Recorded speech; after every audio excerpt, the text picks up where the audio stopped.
Hi, this is Ernie again. I'm the guy who had $6 in his checking account to now having millions of dollars. Ever since I posted that video about investing $5 into VOO using Robinhood, I know you guys hate it. I don't like Robinhood either, ever since they started promoting gambling. But the idea is to use platforms like this, and my preference is always SoFi, to put in small amount to invest. And some of you might actually ask, how do you buy anything when VOO is $600 and you're putting $5? You could buy fractional shares. So every time I buy $5 worth of VOO, I'm buying 0.07 or 0.08 shares of VOO. And they allow you to do that because they want everybody to invest and build wealth. And I understand not everybody has that money, right? Some of you guys are struggling financially. Some of you guys are living paycheck to paycheck. So I want to talk about how you can find $1, $2, $3 a day or a week so that you can start investing despite having a tight budget. So this is the tool that I actually used, and there's actually a book about this. So rather than introducing you a book, I'm going to introduce you a couple pages on how you actually need to do this, and I'll give you some real example of how my family made a mistake, actually extended family made a mistake, and what I needed to do in order to save more money down the road. So let's go to that page. Here's one thing, and this is illustrative example. So like, for example, who has $350 rent?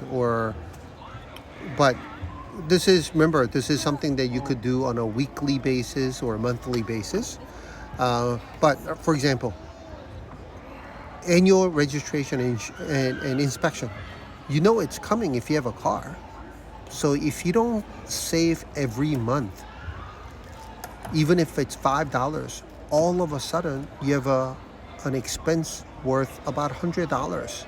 And now you're not going to have enough money, or you're going to be tight on budget.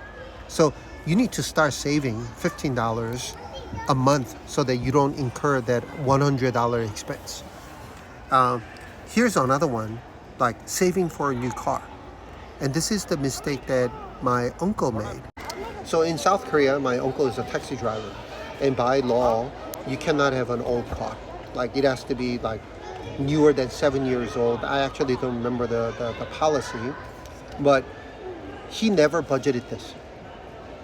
So if he had budgeted as soon as he gets a new car and he has 7 years to do it, yeah, he could put like $100 every month. Then it will be, some $1,200 a year, and over 7 years, it's going to be close to $9,000. He never did that. So what happened was, he all of a sudden realized, or he forgot, or he decided not to worry about it. Now he doesn't have enough money to get a new car. And he couldn't get a loan because taxi driver, maybe there's a steady income, but maybe it's not a verifiable, or it's not considered steady. So anyway, he couldn't get a loan, or the amount of loan he can get was very, very small.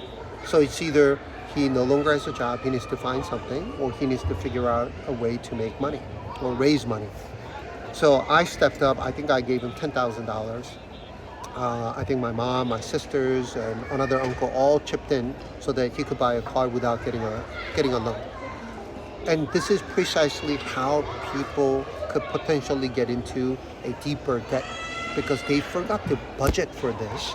Not budgeting for this month, but budgeting for the future, 4 or 5 years down the road.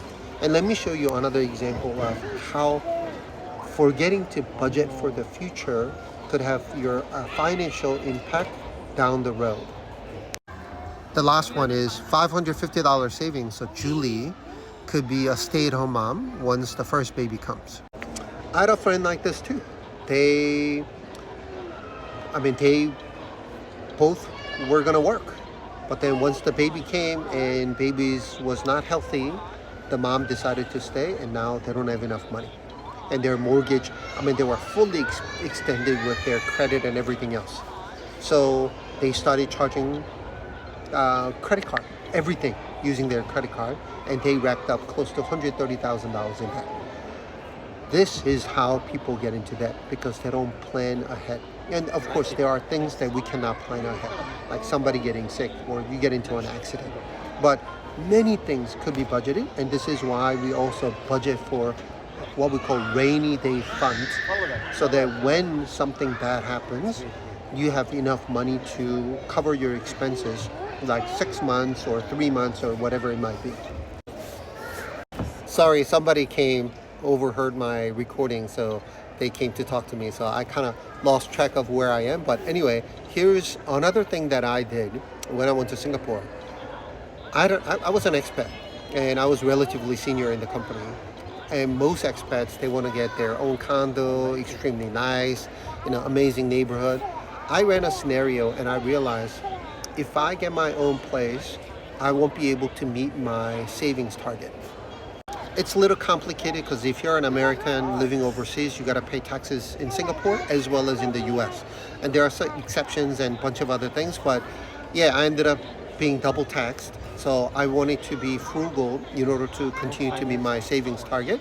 So I'll show you one page of how I actually done it, and in one of the videos I actually show how I did it in an Excel spreadsheet. So scenario one, dinner date, going out, and then you said, oh, maybe we don't go on dinner date as much. I mean, the grocery bill is supposed to be higher, but going out money. But anyway, you come up with scenarios of where you could cut expenses and compare. And on the right hand side, now you can pay $150 a month to pay off your debt. That's additional paying off your debt. Or if you don't have any debt, that could be additional investment that can go towards your portfolio.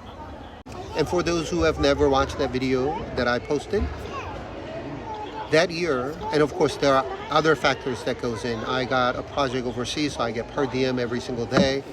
I ended up saving $160 US dollars, 160,000 US dollars each year, and over that 4-year period, it was over $600,000. That's how frugal I was, because I chose to not live as an expat that showed off that I have money, and that was not my priority, and I had no intention of doing it. So that's how I saved that much money. And of course, there are budgeting thing that you have to do, and also you have to find a new source of income if that's not sufficient enough.